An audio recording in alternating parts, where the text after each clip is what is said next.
یہ میرے پاس صحیح بخاری شریف ہے، جو میرے پاس ہے نا، یہ مؤسسۃ الرسالہ ناشرون بیروت لبنان سے چھپی ہے، ٹھیک ہے جی۔ تو ویسے تو میں پہلے اپنے لائیو سیشن میں اس کا کافی حد تک تعارف کروا چکا ہوں۔ یہ امام محمد بن اسماعیل البخاری ان کی کتاب ہے، للامام ابی عبداللہ محمد بن اسماعیل بن ابراہیم بن المغیرہ الجعفی البخاری۔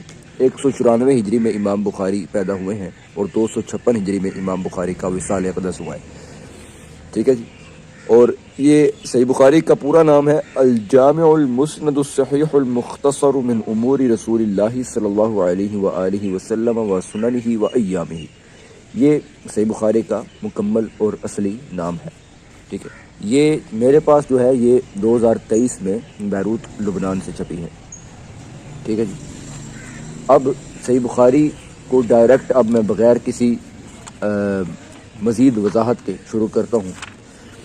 یہاں سے اصل کتاب شروع ہو رہی ہے۔ پیچھے اس کتاب کا سارا تعارف ہے، اس کتاب کے یہ کچھ ابواب اور فہرست وغیرہ ہے پیچھے، اور اس کے بعد یہاں سے چیپٹر نمبر 1 کتاب بدء الوحی، وحی کی ابتدا کیسے ہوئی، آغاز وحی کس طرح ہوا، اس کا بیان ہے، ٹھیک ہے جی۔ اس کے بعد پھر آگے جا کے کتاب الایمان آتی ہے، لیکن پہلی چند احادیث وہ اسی پر ہیں کہ وحی کی ابتدا کیسے ہوئی۔ اس کے تحت قال الشیخ الامام الحافظ ابو عبداللہ محمد بن اسماعیل بن ابراہیم بن المغیرہ البخاری رحمہ اللہ تعالی آمین۔ یہ شروع میں نام لکھا ہے امام بخاری کا کہ یہ کتاب امام بخاری روایت فرما رہے ہیں، ٹھیک ہے جی۔ امام بخاری روایت فرما رہے ہیں۔ یہ جو قال ہے نا شروع میں، یعنی امام بخاری نے کہا، آگے جو کچھ بھی آئے گا وہ امام بخاری نے کہا، ٹھیک۔ تو امام بخاری کیا اپنی کتاب میں لکھ رہے ہیں کہ کہا؟ نہیں، اصل میں محدثین کا طریقہ کار یہ رہا ہے کہ محدثین حدیث کو بیان کرتے تھے اور شاگرد ان کے حدیث کو سن کر ان سے لکھتے تھے اور پھر ان کو چیک کروا دیتے تھے۔ تو امام بخاری کے شاگرد نے جو امام بخاری سے ساری حدیث سن کر روایت کی اور لکھی، وہ کہہ رہا ہے قال الشیخ الامام، امام بخاری نے کہا۔ اب آگے امام بخاری بتاتے جا رہے ہیں اور شاگرد اس کو لکھتے جا رہے ہیں۔ یہ محدثین کا پہلے طریقہ کار یہی تھا۔ پہلا عنوان باب کیف کان بدء الوحی الی رسول اللہ صلی اللہ علیہ وآلہ وسلم، کس طرح آغاز ہوا وحی کا رسول اللہ صلی اللہ تعالی علیہ وآلہ وسلم، یہ عنوان ہے، یہ باب ہے۔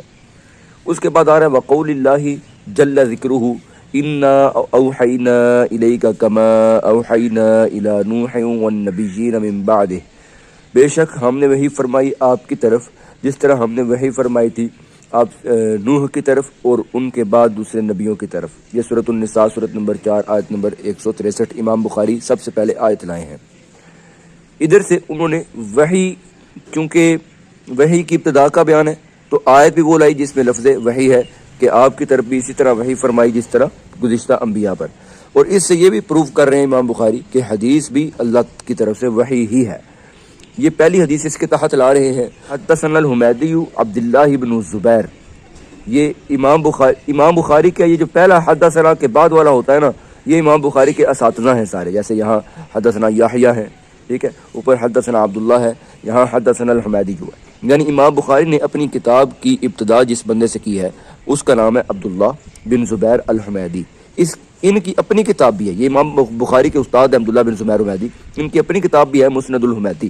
ان سے امام بخاری صحیح بخاری کو شروع فرما رہے ہیں۔ قال، یہ حمیدی کہتے ہیں حدثنا سفیان قال حدثنا یحییٰ بن سعید الانصاری قال اخبرنی محمد بن ابراہیم التیمی انه سمع علقمة بن وقاص اللیثی یقول، علقمہ بن وقاص اللیثی یہ کہتے ہیں سمعت عمر بن الخطاب، میں نے سنا عمر بن خطاب رضی اللہ تعالیٰ عنہ سے، علی المنبر قال، منبر پر انہوں نے کہا کہ قال سمعت رسول اللہ صلی اللہ علیہ وآلہ وسلم یقول، میں نے کریم آقا صلی اللہ تعالی علیہ وآلہ وسلم سے سنا کہ انما الاعمال بالنیات، یہ اعمال کا دار و مدار صرف اور صرف نیتوں پر ہے، اعمال ہیں ہی بیسڈ آن نیہ، ٹھیک۔ وَلِكُلِّ، اچھا یہ پہلی حدیث امام بخاری لا رہے ہیں کہ سب سے پہلے نیت درست کر لو، کیونکہ سارا عمل وہ نیت پہ بیس ہے. نیت آپ کی دکھاوے کے لیے ہوگی تو عمل کا رائگان جائے گا اور کوئی اس کا اجر نہیں ملے گا، عمل آپ کا بالکل ضائع ہو جائے گا. نیت اللہ رسول کی رضا ہوگی تو عمل چھوٹا بھی ہوگا تو نیت اس کو انشاءاللہ العزیز بہترین بنا دے گی. تو فرمایا انما الاعمال بالنیات، اعمال کا دار و مدار نیتوں پر ہے.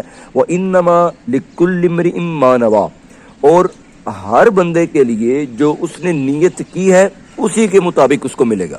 ایک بندے نے نیت کی ہوئی ہے کہ میں اللہ اور اس کے رسول کی رضا چاہتا ہوں تو اس کو اللہ اور اس کے رسول کی رضا ملے گی. ایک بندے نے نیت کی ہوئی ہے کہ میں ہمیں بس دکھاؤں گا، سب کو شو آف کروں گا، تو وہ پھر اس کو اس کی مطابق ہی ملے گا. فمن كانت هجرته الى دنیا يصيبها او الى امرأة ينكحها فهجرته الى ما هاجر اليه. ٹھیک، ایک بندہ ہے اس نے ہجرت کی ایک جگہ سے دوسری جگہ کی، اس نے اللہ اور اس کے رسول کی رضا کی خاطر، تو اس کو اس کی ہجرت کا اجر ملے گا کہ اس نے اللہ رسول کی خاطر ہجرت کی. ایک دوسرا بندہ ہے وہ بھی چھوڑ کے آتا ہے، باقاعدہ کسی جگہ کو ہجرت کر کے آتا ہے، لیکن اس نے کی یہاں دنیا کو حاصل کرنے کے لیے یا کسی عورت سے نکاح کرنے کے لیے، پھر اس کو اس جگہ چھوڑنے کا اجر ملے گا اس کے نیت کے مطابق. ہیں دونوں جگہ ہی چھوڑ رہے ہیں، جو اللہ رسول کے لیے چھوڑ رہا ہے اللہ و رسول، جو اللہ رسول کے لیے چھوڑ رہا ہے وہ بھی ہجرت ہی کر رہا ہے، چھوڑ ہی رہا ہے. اور جو بیوی کے لیے چھوڑ رہا ہے، عورت کے لیے یا دنیا کے لیے کسی غرض سے ہجرت کر رہا ہے کہیں کمانے چاہنے کے لیے، ہے وہ بھی جگہ چھوڑ کے دوسری جگہ ہی جا رہا ہے. دونوں نے چھوڑی جگہ ہی ہے اور دوسری جگہ گئے ہیں، لیکن ہجرت کی نیت کے اوپر سارا کچھ ڈیپینڈ کر گیا. ٹھیک ہے جی، یہ پہلی حدیث ہے. اب یہ میں نے آج افتتاح کے لیے صرف ایک حدیث بیان کی ہے، آئندہ تھوڑا سپیڈ سے چلیں گے اور بہترین قسم کا بیان ہوگا. صحیح بخاری شریف کا آغاز کیا ہوا ہے کچھ دنوں سے، تو دل ہے کہ صحیح بخاری ہی نہیں بلکہ ساتھ ساتھ پھر آگے صحیح مسلم اور سنن ترمذی، سنن ابو داؤد، سنن ابن ماجہ، سنن نسائی، پھر موطا امام مالک، مشکات، مسند احمد، مجمع الزوائد، المستدرک للحاکم، میرے پاس جو احادیث کی کتب ہیں ان کا جامع ترین تعارف کرواؤں اور ساتھ ساتھ پوری کی پوری ان کتابوں کو پڑھا بھی جائے، ان کی احادیث پر معنی خیز غور و فکر بھی کیا جائے.